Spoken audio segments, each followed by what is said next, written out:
Olá, bem-vindos a mais um vídeo do nosso canal. Hoje nós temos um tema que, apesar de não ser o mais glamouroso do mundo da medicina, é essencial que todos entendam e conheçam. Estamos falando do tétano. Agora, eu sei que o tétano pode parecer um pouco antiquado. É como falar sobre poliomielite ou varíola, doenças que muitos de nós associamos a épocas passadas. Mas aqui está a verdade, e é uma verdade, por sinal, assustadora. O tétano ainda é uma realidade em muitos lugares do mundo, e até mesmo aqui no Brasil. Então, nós vamos mergulhar juntos neste tópico. Mas antes, deixa eu te dar uma dica. Essa será uma jornada de aprendizado intensa. Então, recomendo que assista o nosso vídeo até o final, pegue algo para beber, sente-se confortavelmente e prepare-se para absorver tudo. É extremamente importante. Vamos lá? Entre os anos de 2012 a 2022, foram registrados 2.590 casos de tétano acidental no país, no grupo com a faixa etária de 30 a 79 anos de idade. A maioria dos casos de tétano acidental ocorreu nas categorias de pessoas aposentadas, pensionistas, trabalhadores agropecuários, seguidas pelos grupos de trabalhador de construção civil, pedreiros, estudantes, donas de casa e trabalhadores volantes da agricultura. Nessa época de 2019 a 2022, foram confirmados vários casos de tétano, 224, 176, 172, 152, em todo o território nacional. A letalidade variou neste mesmo período. Variou entre 18% a 38%, sendo considerada elevada quando comparada com os países desenvolvidos, onde se apresenta uma mortalidade entre 10% a 17%. Bem, agora que já falamos um pouco sobre a incidência do tétano, vamos falar o que é o tétano. Para começar, o tétano é uma infecção bacteriana grave que causa espasmos musculares dolorosos. Pode afetar qualquer parte do corpo, mas é mais comum na boca, pescoço e face. Parece assustador, não é? E realmente é. Pense assim, o tétano é como aquele personagem de filme de terror que ninguém quer encontrar. Ele é assustador, é perigoso e é melhor evitar ao máximo. E a maneira mais eficaz de evitar o tétano qual é? A vacinação. Mas além da vacinação também existem os cuidados com a ferida. Mas antes de falarmos sobre a prevenção, vamos entender um pouco mais sobre essa bactéria e como ela age no nosso corpo. A bactéria do tétano, conhecida como Clostridium tetani, ela é anaeróbica. Age de forma bastante peculiar. Quando ela entra no corpo através de uma ferida, ela libera uma toxina que afeta o sistema nervoso. Essa toxina bloqueia os sinais que normalmente dizem aos músculos quando relaxar, o que leva a espasmos musculares dolorosos e incontroláveis. Imagine que o seu sistema nervoso é como um grande maestro de uma grande orquestra. Quando tudo está funcionando bem, ele consegue coordenar todos os músculos para que toquem em harmonia. Mas quando a toxina tetânica entra em cena, é como se ela tirasse o maestro do palco e assumisse. Sem ele, a orquestra inteira começa a tocar fora de sincronia, causando um grande caos. Bem, o quão perigoso é o tétano? O tétano é muito perigoso. A verdade é que o tétano pode ser fatal. Em casos graves, os espasmos musculares podem ser tão intensos que levam a problemas respiratórios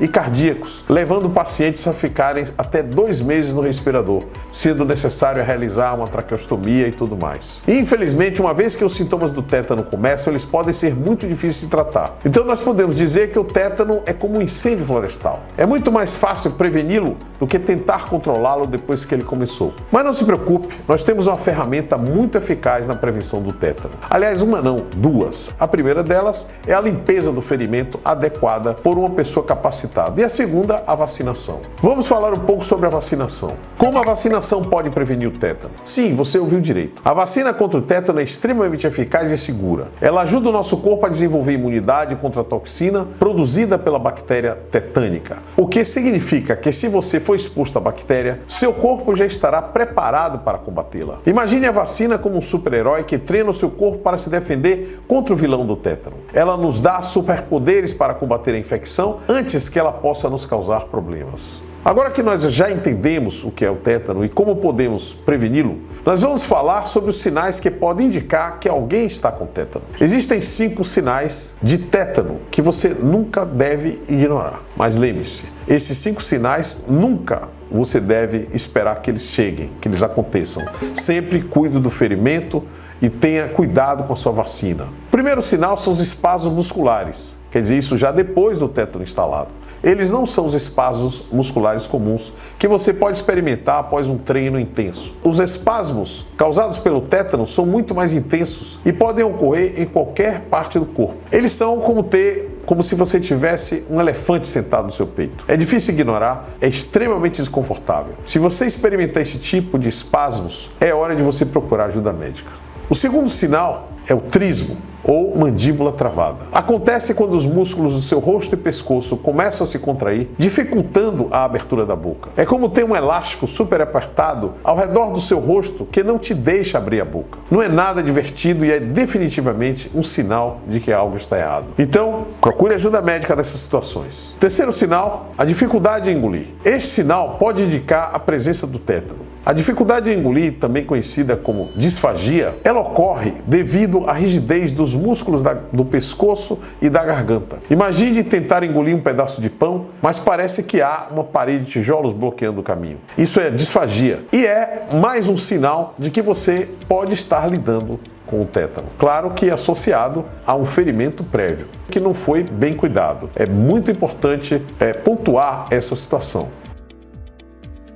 Outro sinal, o quarto sinal, seria a sudorese excessiva. Este quarto sinal, você deve estar atento. Agora, todos nós suamos, certo? Seja em um dia quente de verão ou durante um treino intenso na academia, mas a sudorese causada pelo tétano, ela é diferente. Ela é excessiva e pode ocorrer sem qualquer esforço físico ou calor. É como se você estivesse num chuveiro e esse chuveiro lhe deixou totalmente molhado, deixando você constantemente desconfortável. Se isso estiver acontecendo, é importante procurar orientação médica. O quinto sinal seria a febre. Por último, mas definitivamente não menos importante, está a febre. A febre é uma resposta do nosso corpo a algo que não está bem. É como um alarme de incêndio. Quando você ouve um alarme de incêndio, sabe que algo não está bem e precisa agir. A febre é o mesmo. É o jeito do seu corpo dizer: ei, algo está errado, algo não está certo por aqui. Se você tem febre, teve ferimentos e não cuidou direito, este pode ser um sinal aparente, pode ser um dos primeiros sinais da presença do tétano. Junto com alguns outros sintomas que nós mencionamos, o tétano pode ser a causa. Bom, falamos bastante sobre os sinais do tétano, mas o que você deve fazer se apresentar algum desses sinais? Primeiro de tudo, não entre em pânico. O pânico nunca ajudou ninguém a resolver nada. Em vez disso, procure ajuda médica. Vá ao pronto-socorro ou marque uma consulta. Veja que é muito importante que seja tratado o mais cedo possível. E como se prevenir? De primordial importância, a limpeza do ferimento. Por isso nós devemos atacar a causa de forma precisa, realizando a limpeza cirúrgica do ferimento. É muito comum as pessoas não limparem os ferimentos adequadamente. Além da limpeza do ferimento, é necessário que você esteja com a sua carteira de vacinação em dia, sua caderneta de vacinação. Veja só, as vacinas são uma das maiores conquistas da medicina moderna. Elas salvaram milhões de vidas e continuam a fazer isso todos os dias. A vacina contra o tétano é segura, eficaz e é a melhor maneira de proteger você e aqueles ao seu redor. É como colocar um colete salva-vidas antes de entrar em uma tempestade. Você pode não precisar dele, mas é muito melhor tê-lo e não precisar do que precisar e não tê-lo.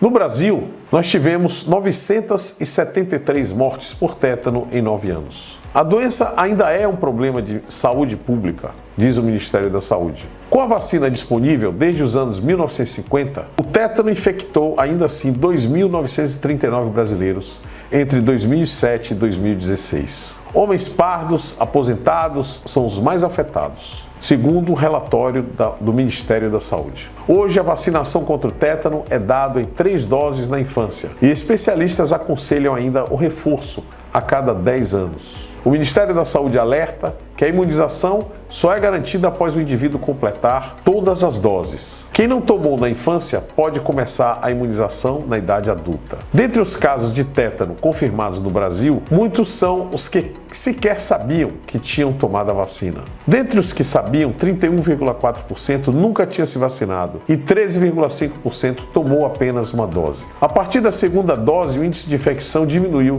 1,9%. Tomou 2 doses, 2,2%. 3 doses, 2,6%. 3 doses mais um reforço, 0,7%. Então, veja que há uma diminuição progressiva.